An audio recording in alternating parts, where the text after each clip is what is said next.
बिहार विधानसभा चुनावों में इस बार मुकाबला बेहद दिलचस्प होने वाला है। इस बार नीतीश कुमार को न सिर्फ विरोधियों से टक्कर मिलेगी, बल्कि उनके साथ गठबंधन में शामिल रही लोक जनशक्ति पार्टी भी इस बार नीतीश के सिपा सलारों के खिलाफ ताल ठोकने की तैयारी कर चुके हैं। जी हां, लोक जनशक्ति पार्टी इस बार एनडीए गठबंधन की बजाय अलग से चुनावी मैदान में है। एलजेपी नेता चिराग पासवान ने कहा है कि वो उन सभी सीटों पर अपने उम्मीदवार उतारेंगे जिन सीटों पर जेडीयू के कैंडिडेट चुनाव लड़ेंगे। हालांकि एलजेपी बीजेपी उम्मीदवारों के खिलाफ किसी भी तरह का प्रचार करने की बात नहीं कर रही है। एलजेपी का साफ तौर पर कहना है कि प्रधानमंत्री नरेंद्र मोदी और भाजपा में उनकी आस्था बरकरार है। वो सिर्फ नीतीश कुमार की खामियों को लेकर इस बार चुनावी मैदान में होंगे। क्या है इस पूरी स्ट्रेटेजी के पीछे असली वजह, इसको लेकर हम बातचीत करेंगे एलजेपी सांसद से और जानेंगे कि क्या वाकई एलजेपी बिहार में इस बार नीतीश कुमार को टक्कर दे पाएगी। संभावना कितनी है अब एलजेपी के पास, क्योंकि आप लोग पहले से प्रिपेयर नहीं थे, अभी तक गठबंधन में चुनाव लड़ रहे थे, अब चूंकि अलग हो गए हैं तो पूरा बिहार आपके पास है। हाँ, ये बात सही है कि हम लोग का जो बिहारी फर्स्ट वाला जो योजना शुरू हुआ था वो इतना सक्सेसफुल और कामयाब था, लेकिन उसमें कोरोना वायरस बीच में आ गया। अदरवाइज तैयारी तो उसी वक्त से शुरू हम लोग की थी, लेकिन अनफॉर्चुनेट हो गया कि अब ये एक नेचुरल सा कलामिटी आके तो उसमें तो रोक लग गया। लेकिन तैयारी ऐसा भी नहीं कि नहीं थे, लोग मेंटली जानते थे कि हम लोग को जो बिहार का स्थिति है उसमें कहीं ना कहीं एक ऑल्टरनेटिव जनता यहाँ की ढूंढ रही, क्योंकि अफसरशाही वगैरह जिस तरह से यहाँ पर बढ़ा है, अराजकता, लॉलेसनेस, करप्शन, है ना, जहाँ आप जिस चीज को देखिए सब चीज में गिरावट आया। ये 5 साल तो बहुत ही बुरा रहा, एडमिनिस्ट्रेशन के हिसाब से, लॉ एंड ऑर्डर के हिसाब से। कहते साहब, एक सवाल ये है कि आप ये कह रहे हैं कि हम बीजेपी से हमें कोई परेशानी नहीं है, हम जेडीयू को लेकिन छोड़ेंगे नहीं। अब आप लोग गठबंधन में रहे हैं, 5 साल आप लोग साथ रहे हैं, सत्ता की लड़ाई आप लोगों ने भी ली है। अब जब सीटें नहीं मिली आपको मुताबिक, उसके बाद सत्ताधारी पार्टी ऐसा नहीं है कि ये कल का डिसीजन जो है ये एक बार का डिसीजन है। आप तो सुन रहे होंगे कि मैंने 6 महीना 8 महीना से बिहारी फर्स्ट क्या था, वो एक जागरूकता लोगों में दिलाने के लिए और इंडिया में रहने के बावजूद जो हम लोग का जो एक नॉर्मल सिटीजन का जो हक है वो अगर नहीं मिले, तो अगर आप अगर अलायंस में है भी तो उसको तो उजागर करना। तो ये तो गवर्नमेंट का काम था कि उससे आगाह होते और उसको रेक्टिफाई करते, उसको करेक्ट करते।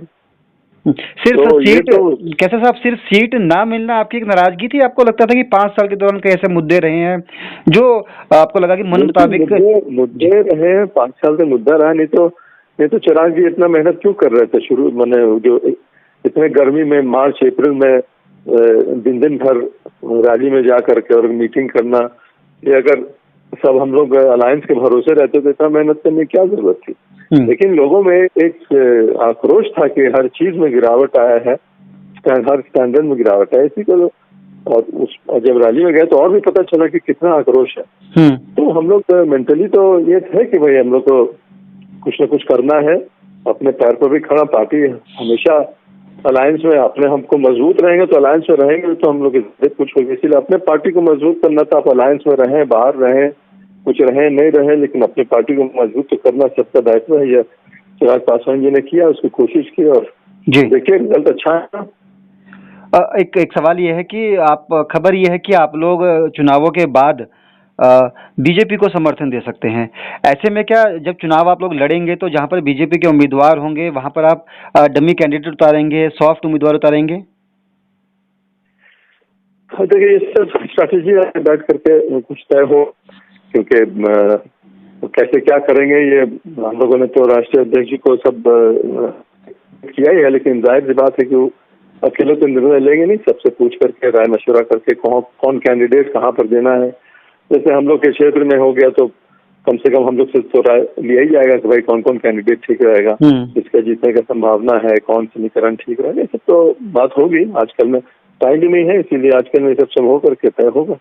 आप लोग जेडीयू से वैचारिक मतभेद की बात कह रहे हैं, आप लोग कह रहे हैं कि भी हमारे विचार नहीं मिल रहे, वो कुछ और चाहते हैं, हम कुछ और चाहते हैं, सिर्फ सीट का ही मसला नहीं है। तो एक सवाल ये है कि क्या आरजेडी से भी आप लोग गठबंधन कर सकते हैं चुनावों में? नहीं, आरजेडी से कहाँ गठबंधन, कोई बात ही नहीं है आरजेडी से कहाँ। जी, ऐसे तो कोई कभी आज तक चर्चा भी नहीं हुआ है, कोई बात सवाल ही नहीं है। सर, चुनावी मुद्दे क्या रहेंगे आपके पास? अब क्या लोगों के बीच में लेकर जाएंगे? कैसे नीतीश सरकार की जो नाकामियां हैं उसको आप बताने वाले लोगों के बीच?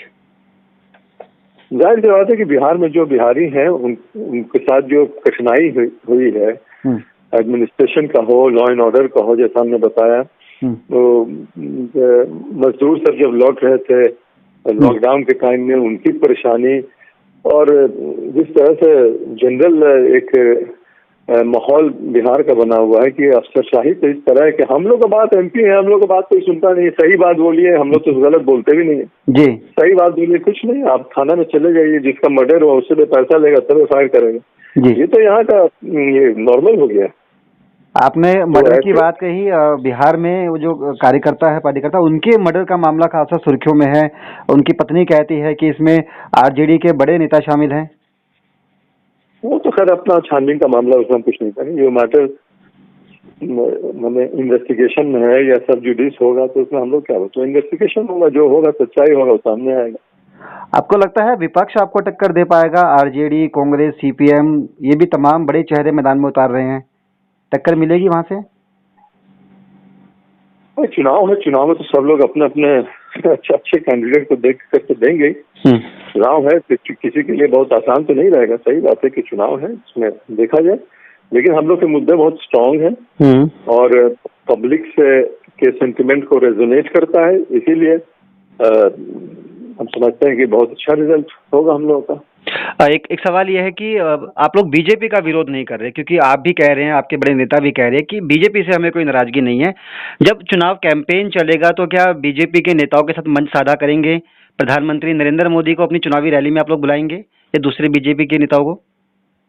भाई ये हम कैसे बता सकते हैं कि आदरणीय प्रधानमंत्री जी क्या करेंगे, लेकिन उन लोग की तरफ से भी आया है, उन लोग के मैनिफेस्टो में है कि जदयू के एलजेपी के हम लोग साथ है, मतलब कि उनके खिलाफ न कैंडिडेट देंगे ना उनके खिलाफ कोई बयानबाजी होगी न भाषण होगा। ये तो उनके जैसा हम लोग को मीटिंग में बताया गया पढ़ करके, तो उनका भी एकदम रिटर्न है कि मुखालफत हम लोग का नहीं होगा। अगर सर बीजेपी आपके साथ मंच, अगर बीजेपी मंच शेयर करे या खुद प्रधानमंत्री की तरफ से मैसेज आए या बीजेपी की तरफ से मैसेज आए कि वो एलजेपी के मंच पे शेयर करना चाहते हैं, तब आपकी क्या पोजीशन रहेगी? बीजेपी शेयर करना चाहेगी तो बहुत अच्छी बात है, मोस्ट वेलकम। आप स्वागत करेंगे प्रधानमंत्री मोदी का? बिल्कुल बिल्कुल बिल्कुल स्वागत करेंगे जी। इससे अच्छा क्या होगा। जी जी जी। चलिए कैसे साहब, बहुत बहुत शुक्रिया आपका इस बातचीत के लिए। चलिए okay, thank you. Thank you. तो ये थे एलजेपी सांसद जो साफ तौर पर कहते हैं कि उनका चुनावी मुकाबला सिर्फ जेडीयू से है और देखना यही है कि बिहार विधानसभा चुनावों में इस बार किस तरह से नीतीश कुमार न सिर्फ विरोधी पार्टियों के साथ साथ बल्कि कभी अपने गठबंधन में साथ रही एलजेपी के साथ भी मुकाबला करने के लिए तैयार हैं। फिलहाल इस पेशकश में इतना ही, हमें दीजिए इजाजत, नमस्कार।